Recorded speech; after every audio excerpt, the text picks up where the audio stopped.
பழங்காலத்தில் மாயாபுரி என்றொரு நகரம் இருந்தது. அந்த நகரம் அதன் வளங்களால் மட்டுமல்லாமல் எங்கு தேடினாலும் கிடைக்காத ஒரு மாற்று பொக்கிஷம் பற்றிய மர்மத்தினாலும் அறியப்பட்டது. அந்த நகரத்தின் விளிம்பில் ஆதித்யா என்றொரு இளைஞன் வாழ்ந்தான். அவன் செல்வத்தை விட சாகசத்தையும் உண்மையான அறிவையும் தேடுபவன். ஆதித்யா தன்னுடைய புத்தகங்களை புரட்டியபடி, இந்த மாற்று பொக்கிஷம் என்றால் என்ன? அனைவரும் தங்கம் வைரம் என்று பேசுகிறார்கள், ஆனால் என் தாத்தாவின் பழைய ஏடுகளில் பொக்கிஷம் என்பது தியானம் செய்யப்பட்ட ஒன்று என்று குறிப்பிட்டுள்ளது. இதன் பொருள் என்னவாக இருக்கும்? ஒரு நாள் ஆதித்யா நகர எல்லையில் உள்ள ஒரு பழமையான கோயிலுக்கு சென்றபோது அங்கே நீண்ட தாடியுடன் கிழிந்த அங்கியுடன் முணுமுணுத்து கொண்டிருக்கும் வயதான மந்திரவாதி ருத்ராவை கண்டான். ருத்ராவை பார்த்தாலே ஒருவித பயமும் மர்மமும் சூழ்ந்து கொள்ளும். ஆதித்யா, தாத்தா வணக்கம்.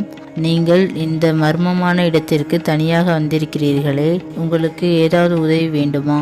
ருத்ரா ஆதித்யாவை கூர்மையாக பார்த்தபடி ஒரு மெல்லிய சிரிப்புடன், ஓ இளைஞனே, எனக்கு எந்த உதவியும் தேவையில்லை. ஆனால் நீ பொக்கிஷத்தை தேடுகிறாய் என்று நினைக்கிறேன். என்னை பின்பற்று.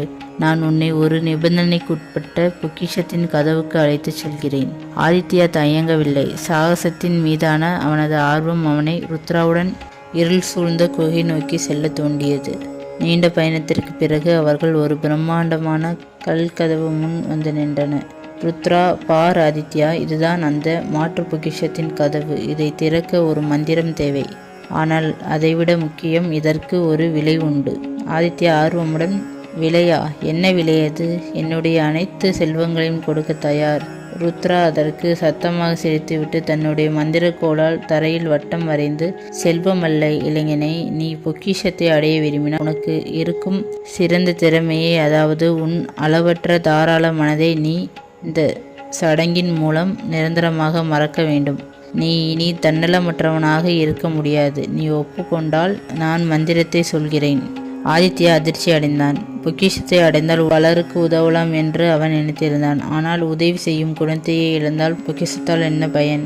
அவன் கண்களை மூடி சில வினாடிகள் ஆழமாக யோசித்தான். ஆதித்யா உறுதியான குரலில், மந்திரவாதி ருத்ரா, நான் இந்த ஒப்பந்தத்திற்கு ஒப்புக்கொள்ளவில்லை. நான் இந்த செல்வத்தை தேடி வந்தது உண்மை. ஆனால் என்னைப் போலவே மற்றவர்களும் நன்றாக இருக்க வேண்டும் என்று நினைக்கும் அந்த உணர்வுதான் என்னுடைய உண்மையான பொக்கிஷம். அதை இழந்து பெரும் தங்கம் எனக்கு தேவையில்லை.